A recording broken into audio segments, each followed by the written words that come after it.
Project Veritas, mutiny. So what do we know definitively now? Oh, has my seat been too low the entire time? What do we know now? What we know, it looks like Project Veritas has pulled the Pfizer, because there's a number, there's a number of threads have been floating around. Let's just start from the beginning. James O'Keefe has been put on paid, do we call it paid leave? For what the company is called well-deserved PTO, personal time off. James O'Keefe, who many people out there thought was Project Veritas. I mean, I know James. I thought, and I think he is Project Veritas. He's not the face of Project Veritas. He is Project Veritas. But some of us were under the wrong impression that he is Project Veritas and therefore controls Project Veritas. What seems to be clear now, if he ever controlled Project Veritas, he has lost control of Project Veritas, and he seems to be on the receiving end of a coup to oust him from Project Veritas. And I say that because that's what the Twitter threads that I've read through say. And Project Veritas themselves basically confirmed it, or at the very least, confirmed through absence of a denial with a word salad, verbal diarrhea of a response to the drama. James O'Keefe has been placed on paid leave, and they're trying to write it off as well-deserved personal time off. It doesn't look like that's what it is. So let's get to one thread. Now, the theory is that it is a coup by the board of directors. And then the question is, why is it a coup and why is it happening now? Let me see here. Project Veritas mutiny. I think this is the thread. Not now. No, that's the one that goes into one of the board members. We'll get to that one in a second. That's not the one I wanted to look at first. The question is, why now? Here we go. No, not that one.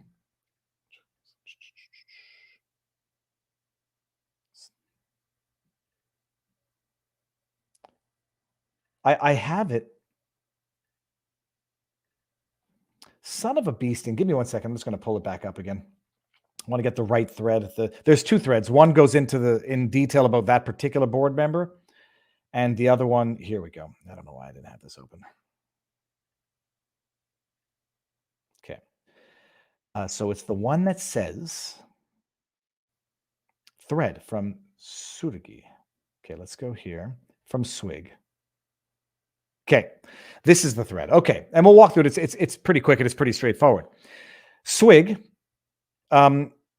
old Row founder. I was banned for 2 years for being too handsome and funny. So take it for what it's worth, but it doesn't seem to be contradicted by anybody, and it seems to be confirmed. The Project Veritas coup. A whistleblower has contacted me about the news that James O'Keefe III was put on leave and stripped of all authority at Project Veritas. This has been reported in the New York Mag as well. And I'll pull that up if anybody needs to see the confirmation. This is difficult for me to publish as a staunch supporter of PV for years and even a VIP at their events. I think that counts for me as well. I've donated to Project Veritas. I made a joke. I donated to them recently when they had one of their Twitter spaces talking about the Pfizer expose. I was like, can I get my donation back now? If you ousted the only person who not the only person because they've had great people there, but the person who I think is the face of Project Veritas. What is happening to James O'Keefe is unconscionable, and the attempted hostile takeover of Project Veritas needs to be stood against by its supporters. It will not stand. I hope if it is a hostile takeover that nobody thinks it's going to work. It will be the end of Project Veritas if James O'Keefe is ousted, period. Maybe they have good reasons. Maybe James O'Keefe has a lawsuit for sexual harassment that's been filed against him. I don't know that there is, and I've never heard of anything of such a nature. But maybe they have something extremely damning that will quell everybody's concerns that this is totally justified. If they don't, this is the end of Project Veritas. Okay, so they go over the corporate structure. There's two entities. James O'Keefe is a bit of victim of poor corporate structure. PV is two separate organizations, a 501c3, 501c4, not-for-profits, and one is a charitable organization. 501c3 has a very few board members, and the majority of the money it has very few board members and the majority of the money, and the 501c4, which had significantly more board members but less money. According to my source, this situation has allowed to two alleged ringleaders of this attempt to push James O'Keefe. They have significant sway over the others despite reasons to be essentially meritless. Okay, whatever. And then they go over the board of directors. Board of members, and they go over them. Ringleader, these guys here. Chief Operating Officer, Barry Hinckley, ringleader pronouns in bio. I went to look at his bio now. His pronouns have been removed from his LinkedIn bio. Interesting. According to the source, the board held a 6.5-hour struggle session versus James, where they subjected him to constant derision and insults at the insistence of Tiermand, O'Hara, and Hinckley. So they have, been hearing, I hadn't heard this term struggle session before Alex Jones used it, but from what I understand of this, they hold a 6-hour session because the allegation is that James O'Keefe is a big bad boogeyman, a hard boss to get along with. And he's very demanding. And I have no doubt that he is to do what he's doing. I have no doubt that he is an extremely demanding boss. If that's the reason why they put him on paid leave, end of Project Veritas. You know why Project Veritas might have been as successful as it is? Because James O'Keefe works hard, sacrifices a lot, and expects everyone around him to do the same. About 10 employees aired their grievances about James, which essentially boiled down to him being a tough boss to work for. At the end of the 6-hour struggle session, Tiermand and fellow board members John Garvey put him on leave and stripped him of all authority. It was literally a Stalin-esque kangaroo court trial. This is a quote that I cannot verify, but I have not heard anything that undermines this. And on the contrary, it seems that this narrative of what happened has been not contradicted and arguably confirmed and reported elsewhere. Yada, yada. The board did nothing to stop it. It was scripted all 6 effing hours. Quote, this comes in the immediate aftermath, and this is where you get in to the hypothesizing. Project Veritas' greatest moment ever, exposing corruption at Pfizer, which my source thought was extremely suspicious timing. You boot the founder right after your biggest win of all time. PV must explain the situation. My source believes with enough public support, James O'Keefe could win back the support of the 501c4 board. So please, RT, and voice your support in a positive way. James O'Keefe has done more to expose corruption than almost any journalist in modern history. If James O'Keefe leaves, I'll no longer support PV, yada, yada. I woke up to 1.3 million. Okay, good. I think if this is indeed a meritless coup, an act of, if this is a hostile takeover, there's no point in taking over any entity that bears the name Project Veritas. It will have been forever besmirched, tarnished. It will be forever tarnished. And James O'Keefe is better off amassing a new team and calling it something else. Call it Better Than Project Veritas. For those of you who don't know, that's how the band Better Than Ezra got their name. So it doesn't end. So the question is this. The question is this. Is that narrative true? And if it is, let's just say it's okay. That's what's happening. It's a big bad boss. They decide a week after the biggest story ever. Is the timing a little suspicious?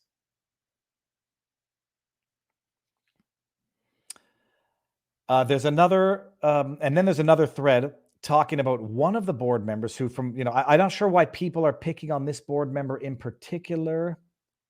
Here we go.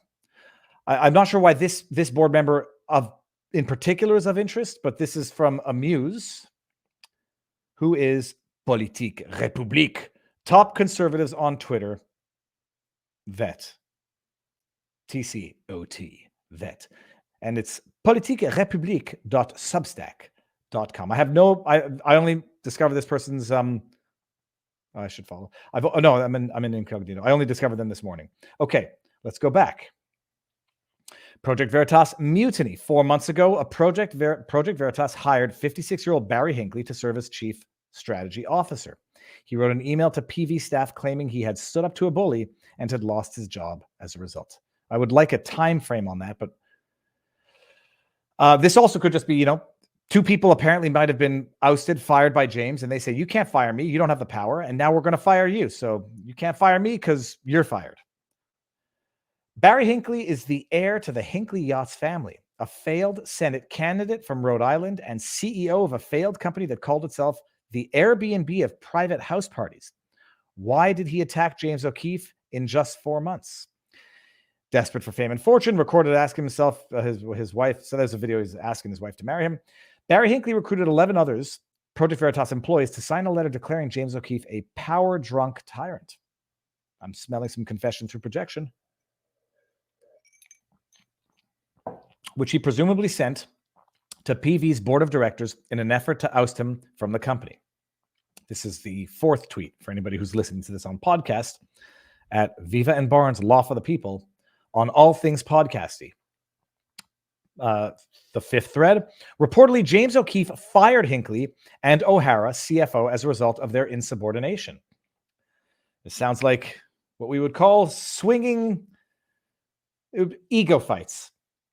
But if I were to think of anybody who had the power to fire anybody, I mean, James O'Keefe might have thought he had the power, and he might have the spiritual, moral, and reputational power, but they might have the board member power to say, you can't fire us. We control these decisions. These don't fall within the purview of your role, and now you're fired. We don't like you, and we think we can live without you, James. We think Project Veritas exists above and beyond your name. Good luck with that. Whether or not it has anything to do with Pfizer and pressure that Pfizer might be putting on any one of these individuals, because it's not like they're probably not connected to someone at Pfizer. One can seriously imagine, if you can't win them through bribery, coerce them through extortion or threats, whatever those might be very easy to imagine something like that happening. And I'm just thinking outside the box, which I'm not really, because that's perfectly plausible. Project Veritas mutiny. New York Magazine is reporting that Project Veritas board of directors has put James. Okay, that's the article that initially talked about it. I have zero doubt that James O'Keefe is a crazy man who is hard to work for, but without James, there would be no PV. Firing him would be the end of Project Veritas. The answer is to build a team who can support James, not undermine him. I'm game. I met James O'Keefe twice in person, and I've known him for a long time. I don't know what would make him hard to work with, other than he probably demands not perfection, but demands hard work. Some people are like that, and they're typically the people who achieve incredible success or results, like James has achieved. The decision to put James O'Keefe on leave seems to have been Daniel Strack, PV's executive director. Strack was unceremoniously pushed out of Goldman Sachs as an MD. I think that means managing director, not medical doctor, after just 3 years, I think. Okay. Confirmation and details of board members who are poised to oust James O'Keefe from Project Veritas, and he's cross-citing the other thread that we just looked through. More details on the effort to silence James O'Keefe, and I will share that with everybody, so you can go see that. And I want to close this and share it here.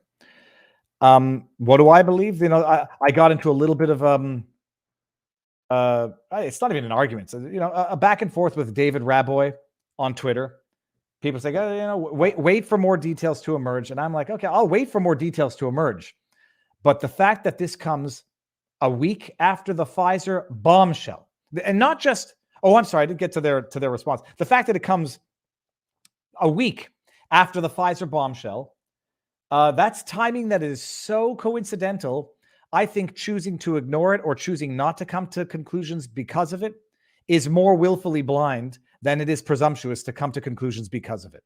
I analogized it with Raboy on Twitter to, if someone has a reaction within, say, 24, 48 hours of a certain medical procedure, it's not a leap to not only conclude that it probably was related. I think that might be the default presumption that has to be negated. So ousting James O'Keefe within 1 week of breaking probably the biggest scandal, if not in history, at the very least of the last 2 decades, I think the connection ought to be presumed and not ignored. But I'm open to be convinced otherwise. Miss Sue says, I believe that if Project Veritas goes woke, it most definitely will go broke. Oh, it will go broke. Project Veritas is the antithesis of it. I mean, it's almost a joke. Like, it can't go woke because Project Veritas is there to expose and not be pressured by any external pressures. And the funny thing is, I never realized that they had such a robust board of directors. But when you have that many people, connected people, former political candidates, wealthy people, people who are connected to big business, they're very easy to compromise through bribery or threats. And when they control the company, I mean, that's a very easy entity to infiltrate. It's one of the concerns that people have with the concerns for whether or not Rumble is going to remain true to its free speech mission. If the company, Pavlovsky, has it structured in a way that the board couldn't make these decisions. But that was one of the concerns. The idea that Project Veritas would actually be outside the control of James O'Keefe, who is the face of the company, and in the minds of everybody, the company itself, the fact that he actually doesn't have the power to make decisions and he himself can be eliminated or removed by the board. I mean, that's that opens up the entity to something that can be very easily infiltrated, compromised, or subjected to bribery, threats, or extortion. And I think that's where we're at, but we'll see if it pans out. Now, also, why do I say that I don't feel uncomfortable in the slightest coming to this conclusion? Let's see what Project Veritas's official response to today's news reports is. Remember what the official news was. I presume they're referring to the New Yorker. They're not the New Yorker, the New York Mag. I presume they're talking about ousting James O'Keefe because the board has rised up against him and put him on leave because he's a mean boss and some employees say he works them too hard.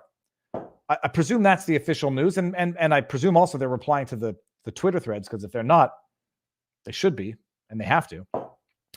Project Veritas's official response to today's news reports. Despite what the corporate media tries to portray, who do you think you're talking to here? This was not drafted by James O'Keefe. I would say that this is not drafted by anybody who's been under the tutelage of James O'Keefe. Listen to this patronizing verbal diarrhea word salad. Despite what the corporate media, and they capitalize it, despite what the corporate media tries to portray about our organization, know this: we have never been more motivated and dedicated to our mission than now. Oh, really?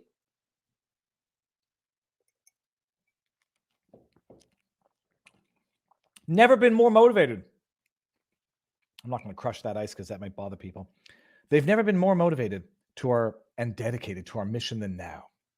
That's how we put James O'Keefe on leave. Listen to this. Project Veritas official statement. Project Veritas has achieved immense growth and impact during the last 3 years. Like all newsrooms at this stage, the Project Veritas board of directors and management are constantly evaluating what the best path forward is for the organization. That's interesting.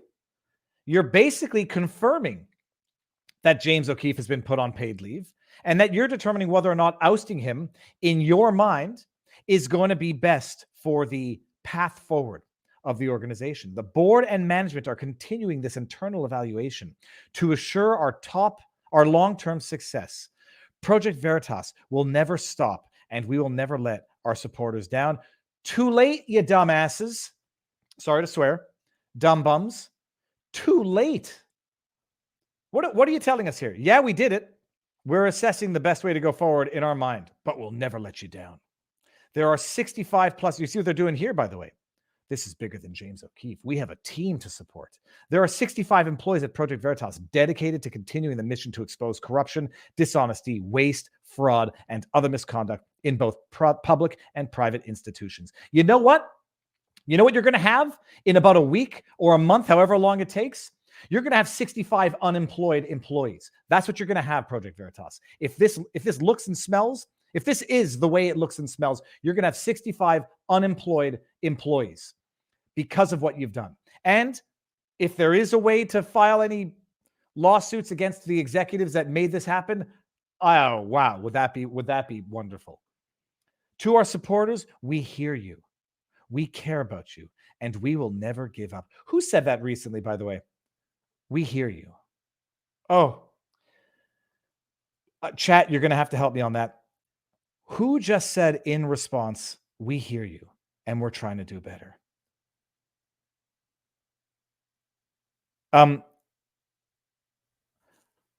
People, I'm reading the chat right now. There was a company that did something wrong, and they said in their apology, "We hear you." If anybody can get that, I would love it. No, it wasn't the CDC Humperdoo. It was not Joe Biden, Ben Almond. Let me see here. Someone thinks, do you see what James O'Keefe is doing? As if there's a... Can you smell what James is cooking? MASH 24. We hear you. It wasn't Newsom. It wasn't... Come on! Southwest, was it an airline? That's what they said over the Hogwarts game. Oh, well, Trudeau says it all the time. I hear you. We hear you. So that's what's going on with Project Veritas. And it doesn't make a lick of sense. It's either wildly coincidental timing and unrelated, in which case it's still a monumental disaster of a decision that will end Project Veritas. It's either a justified decision, but Project Veritas, in their public response, decides not to provide the hard evidence that would allow the world to feel comfortable with their decision, because I don't think that evidence exists. Or it's either the monumentally bad decision that's going to nuke Project Veritas that results from external pressure placed on the board through bribery, threats, or coercion by other entities, because it's not like James O'Keefe has made only one entity. Or it's pressure through bribery, extortion, or threats by one entity in particular that timing would match with, or the company knows that there might be criminal charge. The company, Project Veritas, knows that there are criminal charges coming down against James O'Keefe personally, and they think the way to save the company... I'm actually going to steelman the board's decision. They might know. They might have gotten a leak from, I don't know, the Department of Justice. Criminal charges coming against James O'Keefe about the diary thingy thing. I mean, more than what he's already facing. And they think the way to save the company and to save face is to throw James under the bus. Well, that criminal, that alleged criminal who's now facing charges for his deceptive journalism, well, we took care of him, so Project Veritas can keep on keeping on exposing the truth, so long as they do it in a way that the Department of Justice approves of. If that's the steelman, and that's why they're doing it, to distance themselves from someone who they know might be facing criminal charges, you've nuked the company anyhow. There is nothing that anyone should give James O'Keefe except for loyalty until definitive evidence to the contrary that he has done something remotely sinister enough that could justify this decision.